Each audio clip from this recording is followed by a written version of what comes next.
Welcome to another Ask Katrina. The question today is, Katrina, I'm a new executive. I thought the busy work ended with this promotion. How do I stop doing all the busy work? I love it. Okay. So the answer to this question is this.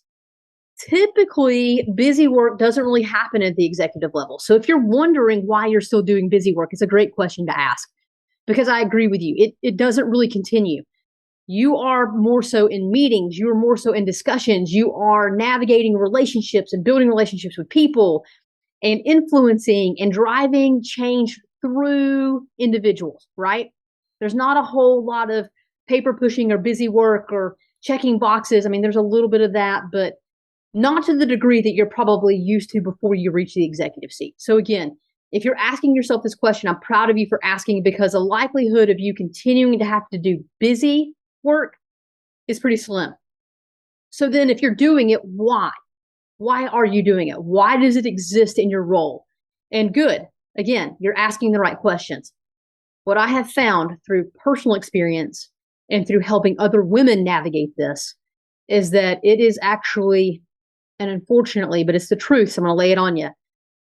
It's you actually creating the busy work. Yeah, it is. And I know you don't want to hear that because it is so much easier to look at the company and say, why are you putting this on me? Why are you giving me so much? Or why are you setting me up to fail because I can't get it all done?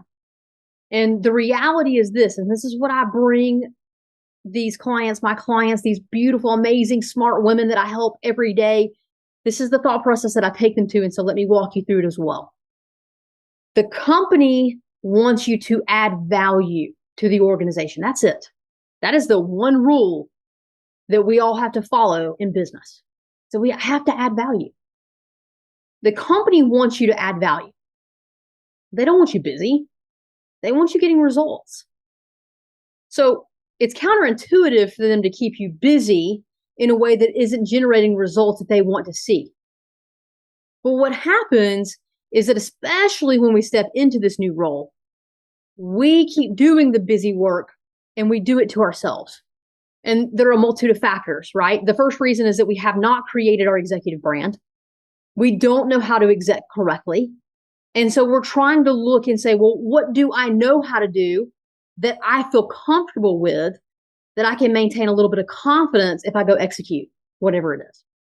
And so we're trying to learn how to be the executive. We're trying to exec correctly, but we are hanging on to doing the busy work. We're hanging on to the functions that no longer serve us, that the company's not asking us to do because it gives us security. We think that if we do it, that's a piece that someone will recognize and say, wow, man, she's learning how to be an executive, but she's also performing and doing all of these other things. And we appreciate that. And the reality is that the company's not necessarily going to appreciate that. They usually don't. They may for a small window of time, but once your replacement is in place and they've taken over the function that you used to do, the company's not going to want you doing that. They're going to want you to be fully execing. So again, number one, you don't have your brand locked in. You don't know exactly what you need to do to perform at the executive level. And your brand is going to help you do that. So if you're teetering, if you're still doing the busy work, I'll just tell you, your brand isn't locked in. That's the first thing. Now, how do you solve that? Well, you go learn how to solidify your brand. You create an appropriate brand, you solidify it, and you'll be great. We all have to do that, right? We have to trade our professional brand for an executive brand. We've got to let go of the old things, the doer things, the executor things, the busy work things as the professional, and we've got to adopt the executive brand, and we've got to step forward as that executive, okay? So that's the first thing. The second thing is we have to change this thought process up here. We have to fully recognize that doing the busy work isn't actually keeping us safe. It's not. The safest thing to do is to rip off the Band-Aid, step into the executive role, quickly create your brand, add value at the level that you're expected to add value at, okay? And move forward. Busy work is happening most likely and most commonly because you're injecting it into your world because it's making you feel safe. Company doesn't need it from you. Company's probably not asking it from you. You're doing it to make yourself feel safe and secure and feel like you're adding value to the organization as you're learning to exec correctly. And so if that's where you are, I'm going to tell you, look in the mirror, ask yourself these hard questions.